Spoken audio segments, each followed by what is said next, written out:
মুসলমান আল্লাহর বান্দারা, এই যে আমি আপনাদের সামনে দীর্ঘক্ষণ সময় কোরআনুল কারীমের তেলাওয়াত করলাম, আপনারা বসে বসে কোরআনের তেলাওয়াত শুনেছেন। ও যুবক মুসলমান, আমার মুখের কথা না, আল্লাহ রাব্বুল আলামিন নিজেই বলছেন, وَإِذَا قُرِئَ الْقُرْآنُ فَاسْتَمِعُوا لَهُ وَأَنصِتُوا لَعَلَّكُمْ تُرْحَمُونَ। নবী হে আমার, দুনিয়ার মানুষদেরকে বলে দেন, আমি আল্লাহ আপনার উপর যেই কোরআন নাজিল করেছি, যখন এই কোরআনের তেলাওয়াত হয়, আমার বান্দারা বৈশা বৈশা জমে জমে যদি কোরআনের তেলাওয়াত শুনি, আমি আল্লাহ আসমান থেকে তাদের উপর রহমত নাজিল করি। আরো জোরে বলেন সুবহানাল্লাহ। আমি কোরআনুল কারীমের তেলাওয়াত করছি, আপনারা শুধু শুনছেন, শুধু এক এক হরফে নিঃসন্দেহে 10টা করে নেকি পাইছেন। আমাদের অ্যাকাউন্টে জমা হয়ে গেছে, খুশি নাকি বেজার? শুধু এখানে শেষ না রে যুবক, ও যুবক ও বন্ধু, কত সিনেমা দেখতে দেখতে রাত পার করে দিছো, মোবাইলে অশ্লীল জিনিস দেখতে দেখতে রাত পার করে দিছো, আর্জেন্টিনা ব্রাজিলের ফুটবল খেলা দেখতে দেখতে কত রাত তুমি পার করে দিছো রে বন্ধু। কাল হাসরের ময়দানে আল্লাহ যদি তোমাকে ধরে, এ বান্দা, আমি তোকে সুস্থ রাখছিলাম, সুঠাম দেহের অধিকারী করছিলাম, সারাটা রাত্র গুনাহ করে কাটাইছস, ফজরের নামাজ পড়স নাই, কোরআন পড়স নাই। ও যুবক ও বন্ধু, সেই দিন আল্লাহ তাআলার দরবারে আমরা কোনো এর জবাব দিতে পারবো না, ঠিক কিনা বলেন? হইতে পারে কাল হাসরের ময়দানে আজকে যে কোরআনের মজমায় বসে বসে কোরআনের তেলাওয়াত শুনছেন, যখন আমাদের কোনো নেক থাকবো না, ফেরেশতারা ধইরা ধইরা যখন জাহান্নামের দিকে নিয়ে যাবে, আল্লাহ তাআলা ডাক দিয়া বলবে, ফেরেশতারা রে, আমার বান্দারে ধইরা জাহান্নামে নিস না, তোরা জানোস না আমার বান্দার কোনো নেক আমল তোরা চোখে দেখোস না, কিন্তু আমি আল্লাহ আমার বান্দার একটা নেক আমল আমি আল্লাহ জমা করে রাখছি। এ ফেরেশতারা, দুনিয়ার জমিনে আমার বান্দা নামাজ পড়ে নাই, নাফরমানি করছে, রোজা রাখে নাই, আমার দিন মানে নাই, কিন্তু হঠাৎ করে একদিন আমার বান্দার কানের মধ্যে একটা কোরআন তেলাওয়াতের আওয়াজ আসছে, আমার বান্দা পাগলের মতো দৌড়ায় দৌড়ায় কোরআনের মজমায় আসছে। ওই যে আমার বান্দা আমার মহব্বতে একটা দৌড় মারছে, ওই দৌড় দেখা আমার আল্লাহর রহমতের দরিয়ায় জোশ উঠে গেছে, ঠিক কিনা বলে? আমার বান্দার ওই দৌড় আমার কাছে ভালো লাগছে, ঠিক কিনা বলেন? মুসলমান, এর উদাহরণ হলো আমাদের জাতির পিতা ইব্রাহিম আলাইহিস সালাম। হযরত হাজেরা আলাইহিস সালামকে তার পুত্র ছোট বাচ্চা ইসমাইল, মা আর সন্তানকে একটা জঙ্গলের মধ্যে রাইখা, সাফা মারওয়া দুই পাহাড়ের মাঝখানে রাইখা জাতির পিতা ইব্রাহিম আলাইহিস সালাম চলে যাইতেছে সিরিয়ার দিকে। হাজেরা আলাইহিস সালাম ডাক দিয়া বলে, প্রাণের স্বামী, আপনি আমাদেরকে সন্তানদেরকে এই পাহাড়ের মাঝখানে জঙ্গলের মধ্যে রাইখা চলে যাইতেছেন, এটা কি আপনার সিদ্ধান্ত? জাতির পিতা চোখের পানি ছাইরা দিয়া কোনো কথা বলে না। পৃথিবীর জমিনে এমন কোন পাষণ্ড পিতা নাই যে কিনা তার সন্তানকে দুই পাহাড়ের মাঝে জঙ্গলের ভিতরে রাইখা চইলা যাবে, ঠিক কিনা বলেন? জাতির পিতার চোখ দিয়া ঝরঝর করে পানি পড়তেছে। হযরত হাজেরা আলাইহিস সালাম বলতেছে, ওগো প্রাণের স্বামী, আমাকে আর ছোট একটা শিশু মাসুম বাচ্চাকে আপনি দুই পাহাড়ের মাঝখানে রাইখা জঙ্গলের মধ্যে রাইখা চলে যাইতেছেন। এই জঙ্গলের মধ্যে কত বড় বড় ভয়ঙ্কর প্রাণী আছে, বড় বড় সাপ আছে, বড় বড় বাঘ আছে, বড় বড় সিংহ আছে, বড় বড় হাতি আছে, তারা তো আমাদেরকে আক্রমণ করে আমাদেরকে মেরে ফেলবে। তারপরে আপনি আমাদেরকে গভীর জঙ্গলে রাইখা চলে যাইতেছেন, এটা কি আপনার সিদ্ধান্ত? জাতির পিতা আসমানের দিকে হাত ইশারা করে বলে, হাজেরা, এটা আমার সিদ্ধান্ত না, এটা হলো আমার রবের সিদ্ধান্ত। হাজেরা আলাইহিস সালাম বলে, ও প্রাণের স্বামী, এসে আমাদেরকে এখানে রাইখা যান, তাহলে চিন্তা করবেন না ওই আসমানের মালিক জমিনের মালিকই আমাদেরকে নিরাপত্তা দিবে। আল্লাহু আকবার। হাজরা আলাইহিস সালাম যখন পুত্র ইসমাইল আলাইহিস সালামকে একটা জঙ্গলের মধ্যে রাইখা সন্তানের জন্য খাবার খুঁজতে বের হইছে, একবার খাবার খুঁজতে যায়, আবার দৌড়ায়া সন্তানের কাছে আসে, না জানি কোন সময় বাঘ আইসা সন্তানকে খায়া ফেলায়। একটা টেনশন না? এই যে হাজরা আলাইহিস সালাম বারবার দৌড়াইতেছে, এই দৌড়ানি দেখা আল্লাহ তাআলা রহমতের দরিয়ার ভিতরে ঢেউ উঠে গেছে। এ হাজরা, তুমি যেইভাবে দৌড়াইতেছো, তোমার দৌড়ানি দেখে আমি রব সইতে পারি না। আল্লাহু আকবার। ওই হাজরা আলাইহিস সালামের দৌড় আল্লাহর কাছে এত পছন্দ হয়ে গেছে, কিয়ামত পর্যন্ত উম্মতি মুহাম্মাদের জন্য এই দৌড়কে আল্লাহ ওয়াজিব করে দিয়েছে। ওই দৌড় না দিলে আপনার হজও হবে না, উমরাও হবে না। ঠিক কিনা বলেন? ঠিক কাল হাসরের ময়দানে আল্লাহ রাব্বুল আলামিন কুরআনুল কারীমের মধ্যে বলছেন, ইয়া আইয়ুহাল্লাযীনা আমানুত্তাকুল্লাহা ওয়াবতাগু ইলাইহিল ওয়াসিলা। আল্লাহ তাআলা হাসরের ময়দানে শুধু বান্দার আমলনামা তালাশ করবে, দেখবে তার কোনো ছোট কোনো নেক আমল আছে কিনা, যেই নেক আমলের উসিলায় আল্লাহ তাকে ক্ষমা করে দিবে। যখন আল্লাহ দেখবে বান্দার কোনো নেক আমল নাই, কিন্তু ছোট্ট একটা নেক আমল আছে, বান্দা সারা জীবন গুনাহ করছে, নাফরমানি করছে, কিন্তু একদিন কোরআনের মজমায় আসছে, একদিন দৌড়ায়া মসজিদে গেছে, আল্লাহকে একটা ডাক দিছে হৃদয়ের গভীর থেকে, আল্লাহ তাআলার কাছে সেই ডাক পছন্দ হয়ে গেছে। ওই ডাকের উসিলায় আল্লাহ তাআলা তার তামাম জিন্দেগীর গুনাহগুলো মাফ করে দিয়েছে। ঠিক কিনা বলে? এই কারণে মুসলমান আমাদেরকে দ্বীনের কাজ করতে হবে। ঠিক কিনা বলে? কোরআনের মজমায় আসতে হবে। ঠিক কিনা বলে? এই যে আপনারা কষ্ট কইরা ধৈর্য ধইরা কোরআনের মজমায় বসে আছেন না, আপনাদের মতো আরো অনেক মানুষ রাস্তায় ঘুরতেছে, সবার কপালে কিন্তু জুটতেছে না যে কোরআনের মজমায় আইসা বসা।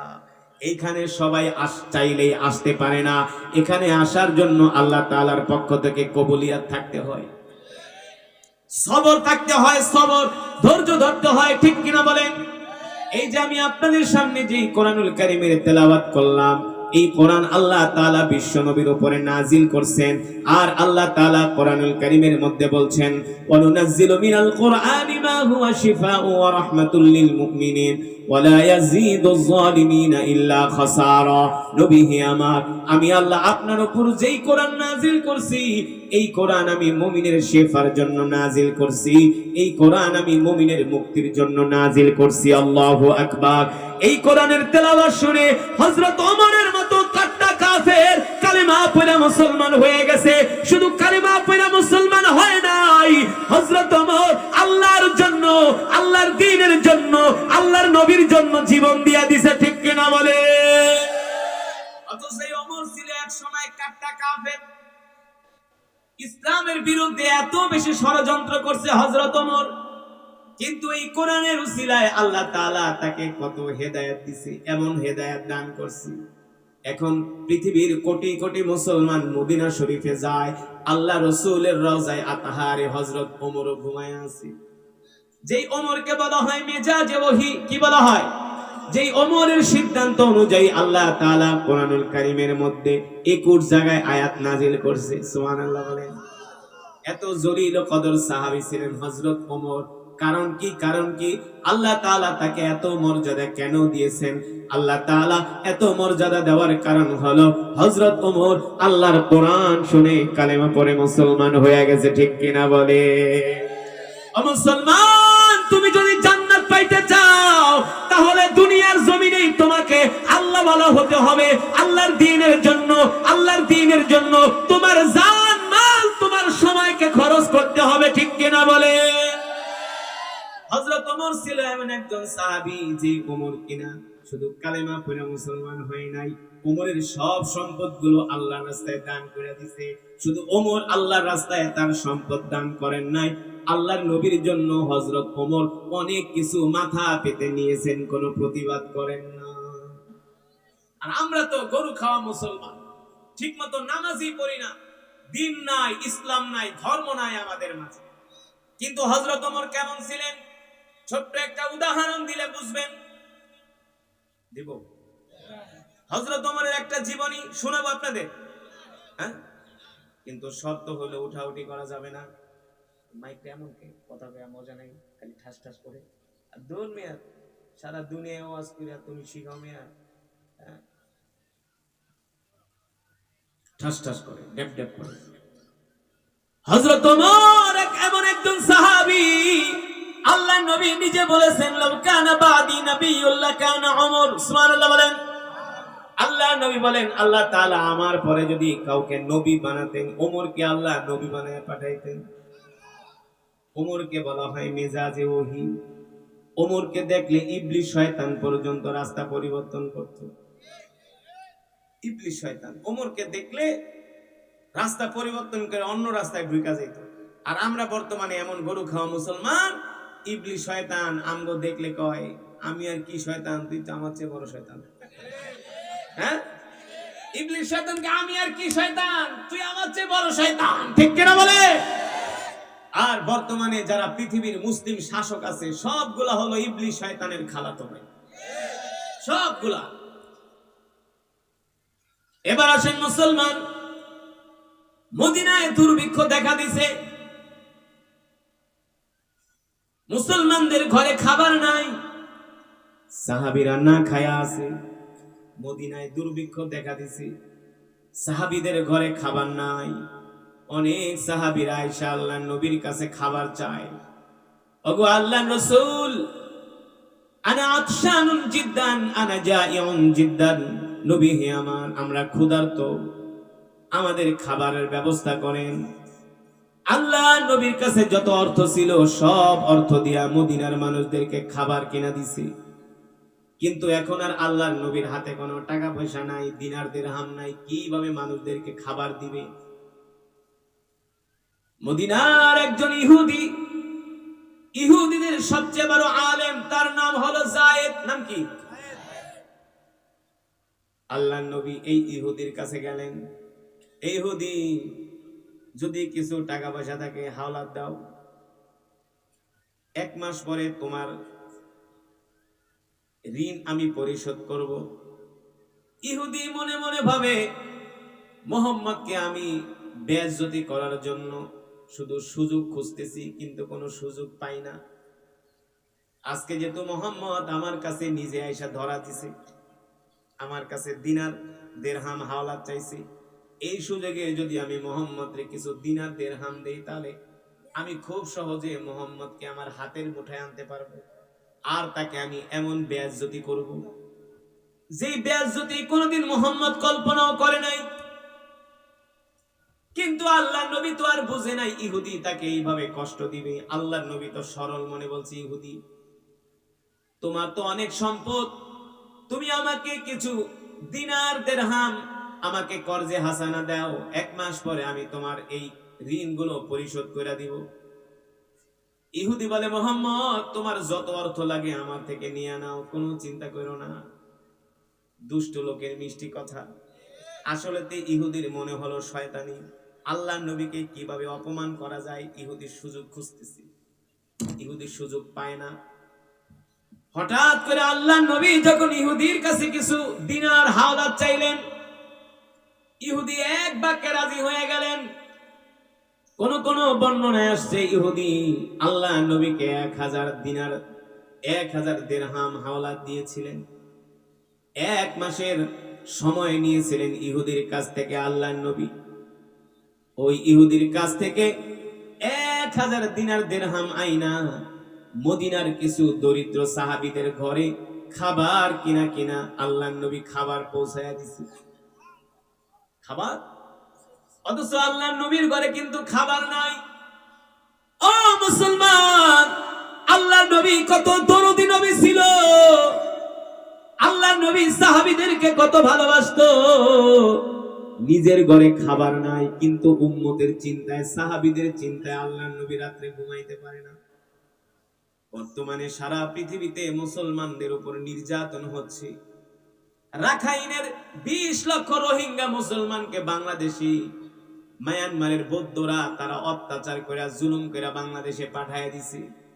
ফিলিস্তিনের প্রায় 2 লক্ষ মুসলমানকে ইসরায়েলরা শহীদ করছে।